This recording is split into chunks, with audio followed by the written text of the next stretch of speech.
നമസ്കാരം. പുതിയ വീഡിയോയിലേക്ക് മാന്യ പ്രേക്ഷകർക്ക് സ്വാഗതം. ഇലക്ഷൻ ചൂട് കൂടുന്തോറും ഓരോ ദിവസവും ഓരോ വിവാദങ്ങൾ കൊഴുക്കുകയാണ്.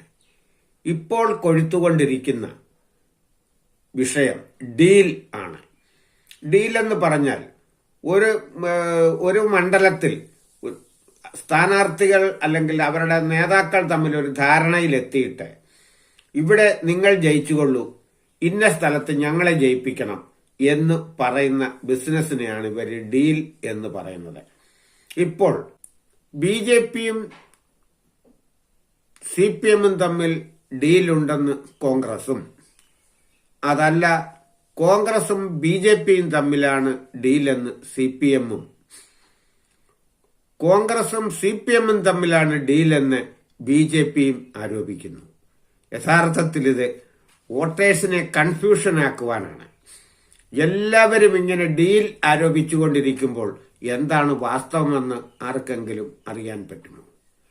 പണ്ട് കാലത്തായിരുന്നെങ്കിൽ പല രഹസ്യങ്ങളും നമുക്ക് അറിയാൻ പറ്റില്ലായിരുന്നു. എന്നാൽ 10 വർഷത്തിന് ശേഷം സോഷ്യൽ മീഡിയ ഇത്രയും വ്യാപകമായ രീതിയിൽ പ്രവർത്തിക്കാൻ തുടങ്ങിയപ്പോൾ ആരെന്ത് കാണിച്ചാലും അത് എവിടെ വെച്ചെങ്കിലും അത് ഒരാളുടെ കയ്യിൽ അത് കിട്ടും എന്ന് പറഞ്ഞതുപോലെ ഡീൽ നടത്തുന്നത് ആരാണ്? കണ്ണടച്ച് പൂച്ച പാല് കുടിക്കുന്നത് പോലെ ഓരോ കാര്യങ്ങളും രഹസ്യമായിട്ട് ചെയ്തിട്ട് പരസ്യമായി വന്ന് ഞാൻ അങ്ങനെ പറഞ്ഞിട്ടില്ല, ഞാൻ അങ്ങനെ ചെയ്തിട്ടില്ല എന്ന് ഇന്ന് പറയാൻ പറ്റില്ല.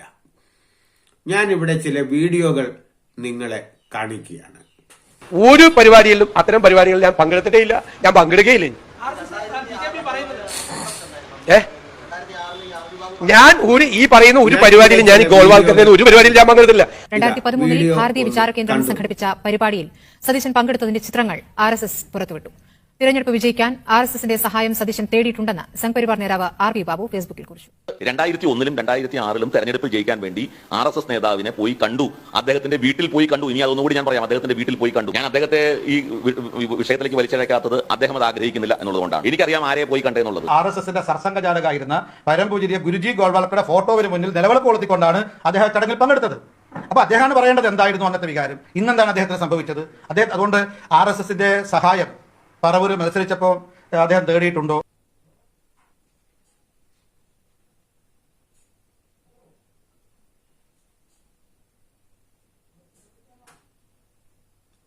സംശയമല്ലല്ലോ, അത് യഥാർത്ഥമായിട്ടുള്ള കാര്യമല്ലേ.